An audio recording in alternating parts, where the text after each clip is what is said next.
하나님 나라의 백성인 하백 여러분, 이 시간에는 예수의 제자도 11강 강의를 시작하겠습니다. 오늘의 주제는 영성 형성과 성품 형성에서 하나님을 보는 비전 안에 살아가는 삶입니다. 요한복음 12장 26절에서 예수님은 이렇게 말씀하십니다. 나를 섬기려고 하는 사람은 누구든지 나를 따라오느라. 내가 있는 곳에는 나를 섬기는 사람도 나와 함께 있을 것이다. 누구든지 나를 섬기면 내 아버지께서 그를 높여주실 것이다. 아시시에 가게 되면 많은 사람들 입에서 성 프란체스코 얘기가 떠나지 않습니다. 그를 기념하는 기념물도 많고요. 기념품을 팔아서 품목 보는 상점들도 많습니다. 그러나 프란체스코가 품었던 불을 품고 있는 사람은 없습니다. 본 사람들이 많은 것은 분명하지만 그들에게는 프란체스코의 성품도 없고 프란체스코의 행위도 없고 그에게 나타났던 결과도 없습니다. 직업의 세계, 사업과 정부와 교육과 예술의 세계에도 똑같은 일이 벌어집니다. 영감과 실력이 출중한 사람이 나타나서 자신의 태생이나 환경을 훌쩍 넘어서 인물이 됩니다. 그러니까 이스라엘의 다윗 왕, 성 안토니우스, 성 프란체스코, 마틴 루터, 조지 폭스, 존 웨슬리 같은 사람들에게는 원가가 있습니다. 그들은 정말 다릅니다. 하나님께서 그들과 함께 행하시는 가운데 말입니다. 그들의 활동을 잇는 기구가 생겨나고 그들 때문에 부수적으로 다른 기관들도 생겨납니다. 많은 유능한 인재들이 그들에게 끌려서 그들의 자취를 따르는 것입니다. 그러나 이들에게는 그 안에 그 뭔가가 없습니다. 이들이 시작한 직무 내지 사역은 처음에 창시자를 사로잡았던 비전에서 조금씩 이탈하기 시작하고 머지않아 기간과 그 직무가 곧 비전이 되어버립니다. 대부분의 경우에 본래 불이 소멸되면 관련 기관과 개인들은 한동안 명맥을 이어가다가 점점 더 성공과 생존에 급급하게 되고 그리하여 마침내는 그 기본 정신이 바뀌거나 아예 존재 자체가 없어집니다. 이런 과정이 종교의 경우에 특히 눈에 띌 뿐만 아니라 차마 보기에도 괴롭습니다. 종교적인 일에 있어서는 성공 같은 실패는 없다는 말이 정말 뼈가 있는 말입니다. 성공 같은 실패는 없다. 사실 배교라면 떨어져 산다는 뜻입니다. 배교는 삶의 자연스럽고 아주 정상적인 과정입니다. 이는 의당 그러려니 할 일이지 깜짝 놀랄 일은 못 됩니다. 그런 일이 일어나지 않는다면 오히려 그것이 신기하고 비정상적일 것입니다. 신앙이나 바른 돈이나 의식적인 결정 등의 실패가 주 원인이 되는 경우는 사실상 없습니다. 오히려 이것은 비전, 느낌과 의지의 미묘한 변질에서 비롯됩니다. 신앙과 의식적인 결정의 변질은 영혼의 지진의 외곽일 뿐입니다. 그것은 삶의 표면에 있습니다. 반면에 진원지는 당사자들의 영혼 깊은 곳에 있습니다. 영혼의 지진은 본인들의 당대에 발생할 수도 있습니다. 사울왕, 아마시아, 우시야, 그리고 다윗, 솔로몬, 르호보암으로 이어지면서 이스라엘 왕권이 쇠퇴한 것도 바로 그런 경우입니다. 사역자들의 스승인 우리 시대의 어느 유명 인사는 끝이 좋은 사역자가 별로 없다고 말했습니다. 그런데 사역자보다는 사역기관에 더 잘 맞는 말입니다. 그렇다면 비전이라는 내적인 불은 잃어버리고 직무 내지 사역이라는 외적인 부감만 남는 이 근원적인 변화의 미세 구조는 무엇일까요? 그리스도를 위한 봉사만큼 그리스도를 향한 사랑과 충돌하는 것은 없다라고 헨리 나우엔이 말했는데요. 얼마나 이상한 말입니까? 어쩌면 과장일 수도 있습니다. 하지만 하나님을 위한 선의 봉사가 하나님을 보는 비전을 방해하는 성향이 아주 강한 것은 사실입니다. 인류의 무대에 하나님을 위한 위대한 일을 발동시키는 것이 그분을 보는 비전인데도 말입니다. 어쩌면 끝이 좋았던 다윗을 예외로 하고는 유다와 이스라엘의 여러 왕들에게서 그런 모습을 일관되게 볼 수 있습니다. 역대하 26장 16절을 보시게 되면 우시야 왕은 힘이 세워지면서 교만하게 되더니 드디어 악한 일을 저지르고 말았다. 주님의 성전 안에 있는 분향단에다가 분향을 하려고 그리로 들어간 것이다. 그것은 주 하나님께 죄를 짓는 일이었다.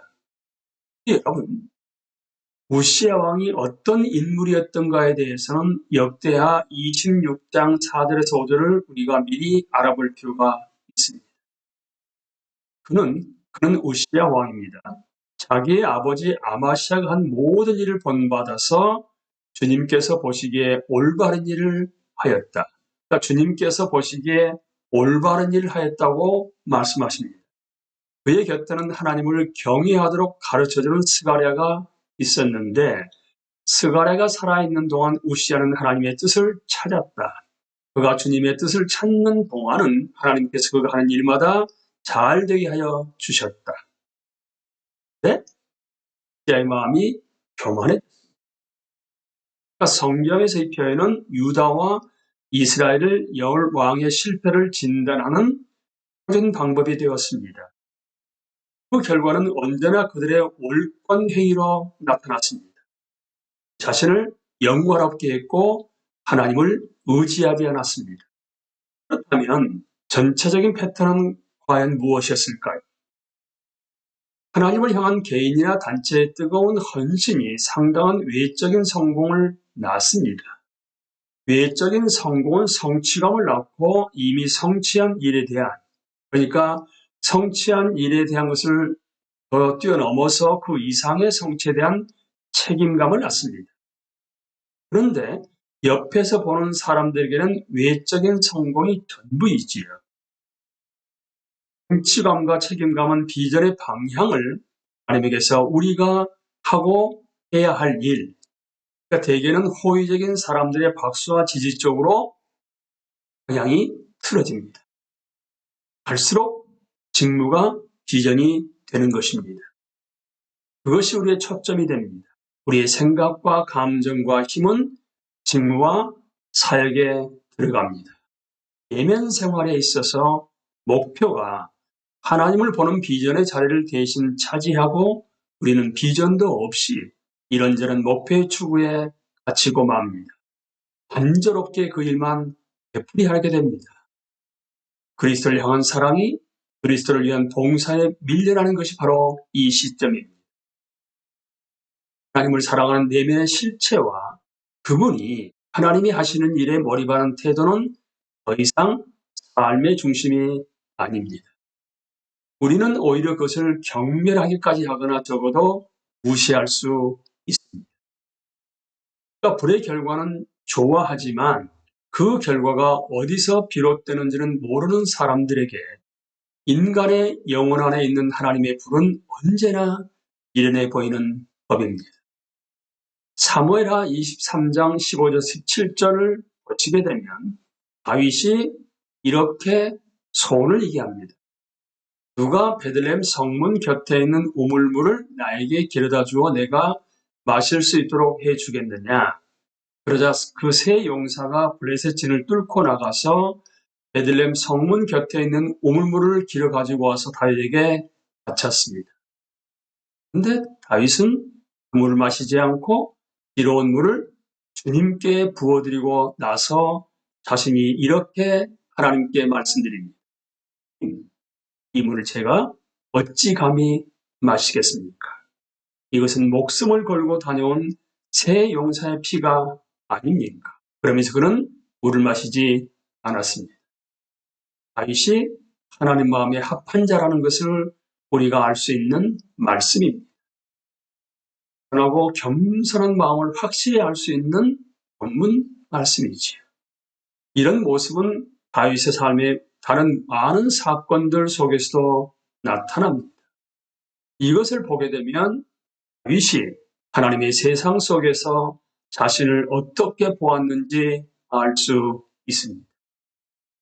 우리는 관련자들의 궁극적인 기준점이 본래 비전에서 직무와 그 목표들로 대치되는 과정을 다음과 같이 요약할 수 있습니다. 하나님을 보는 비전과 하나님 안에서 자신을 보는 비전은 겸손한 마음과 하나님을 위한 큰 포부를 동시에 조화롭게 고치시킵니다.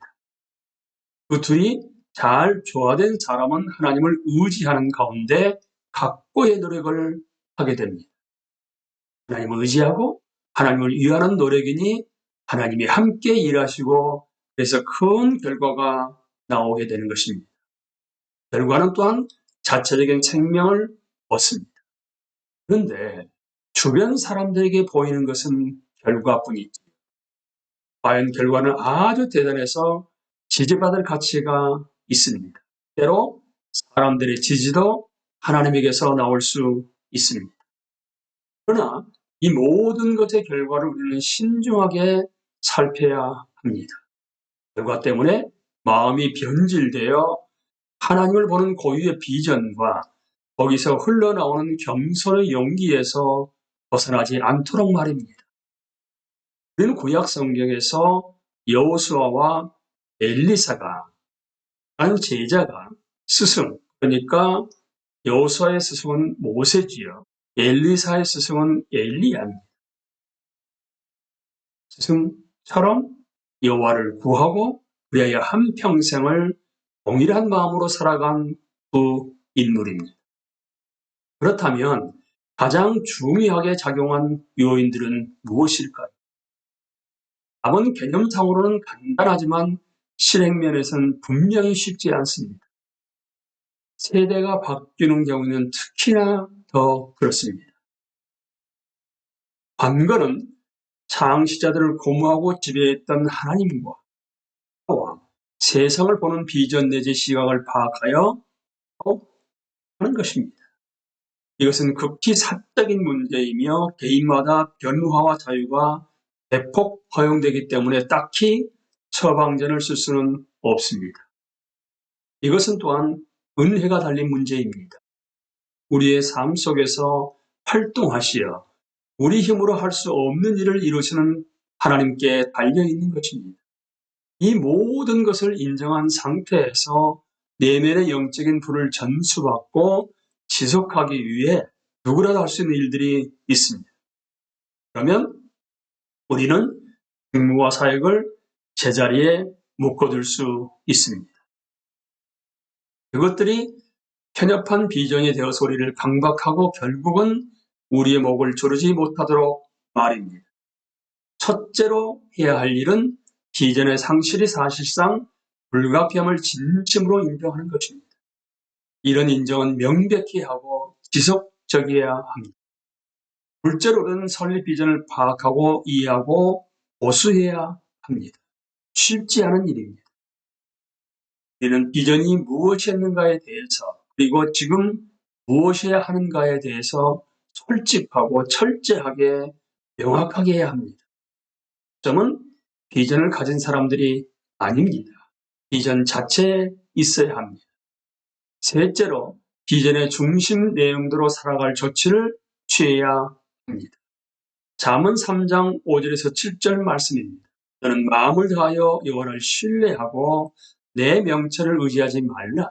너는 범사의 그를 인정하라. 그리하면 내 길을 지도하시리라. 스스로 지혜롭게 여기지 말지어다. 여호와를 경외하며 악을 떠날지어다. 또한 잠언 4장 23절은 이렇게 우리에게 말씀하십니다. 모든 지킬 만한 것 중에 더욱 내 마음을 지키라. 생명의 근원이 이에서 남이니라. 마음을 지키는 일의 핵심은 하나님을 사랑하는 것입니다. 이것이 우리 삶의 즐거운 목표가 되어야 하는 것입니다. 마가복음 10장 30절 말씀입니다. 내 마음을 다하고 목숨을 다하고 뜻을 다하고 힘을 다하여 주 너의 하나님을 사랑하라. 이것은 명령입니다. 우리가 해야 할 일이며 할 수 있는 일입니다. 그럴 의향만 있으면 우리는 반드시 그 방법을 배울 것입니다. 하나님이 도우실 것이고 우리는 길을 찾아낼 것입니다. 하나님을 사랑하는 것, 오직 그것을 통해서만 우리는 하나님을 보는 비전을 지킬 수 있고 항상 하나님을 우리의 생각 앞에 둘 수 있습니다. 시편 16편 8절에서 다윗은 내가 여호와를 항상 내 앞에 모심이에요. 그가 나의 오른쪽에 계심으로 내가 흔들리지 아니하리로다고 고백했습니다.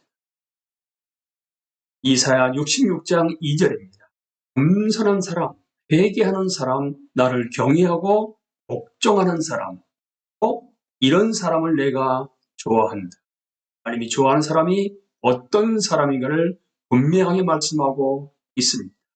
그래서 베드로전서 5장 5절에서는 모두가 서로서로 겸손의 옷을 입으십시오.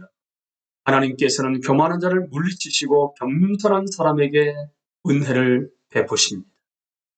또한 이어지는 5장 6절에서는 그러므로 여러분은 하나님의 능력의 손 아래로 자기를 낮추십시오. 어떻게 낮추라고요? 하나님의 능력의 손 아래로. 그러니까 곧 행동하실 하나님을 의지하는 것입니다.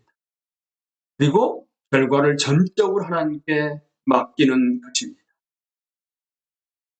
5장 7절입니다. 베드로전서 5장 7절에서 그러므로 이제 결론적으로 이렇게 하시는 겁니다.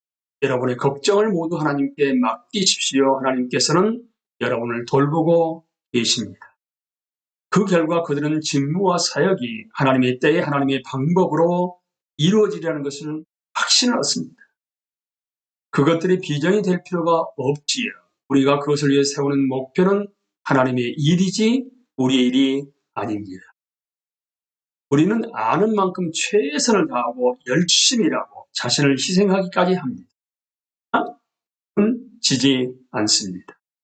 그리고 직무와 사역에 어떤 식으로든 우리의 자존심을 대입시키지 않습니다. 예수님과 그분의 아버지를 사랑하기에 우리는 진정으로 우리의 삶을 그분께 맡겼습니다. 우리의 삶은 깊은 시름의 대상이 아닙니다. 이렇게 사랑으로 하나님께 맡기는 삶을 지속하고 형성하려면 속 사람을 돌보는 구체적인 행동이 들어간 종합적인 인생 계획이 필요합니다. 그것은 익히 알려진 영적인 삶의 훈련입니다. 과거에 이것을 알았던 사람들의 사명은 처음 사랑으로 돌아가서 처음에 하던 일을 하는 것입니다. 그리고 그 처음 자세를 현재 내가 살고 있는 삶 속으로 끌어들이는 방법을 배우는 것입니다. 그리고 이것을 전혀 모르는 사람들의 사명은 우리의 마음과 영혼과 뜻과 힘에 보답의 사랑이 흘러 넘칠 때까지 우리를 향한 하나님의 사랑에 집중하는 것입니다. 요한일서 4장 19절 말씀입니다. 우리가 사랑하면 그가 먼저 우리를 사랑하셨습니다. 다시 한번요. 우리가 사랑하면 그가 먼저 우리를 사랑하셨습니다. 결국 각 기관의 장래를 누구에게 맡겨야 할지 판단해야 할 때가 분명히 옵니다.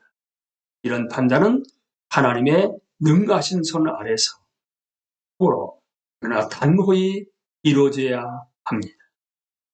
할 수 있는 일은 성경적이고 지식을 바탕으로 한 부단한 가르침과 실천으로 말과 모본으로 때를 미리 준비하는 것입니다. 이 일에서 역시 우리는 우리 가운데서 일하시는 하나님의 행동, 은혜에 의지해야만 합니다.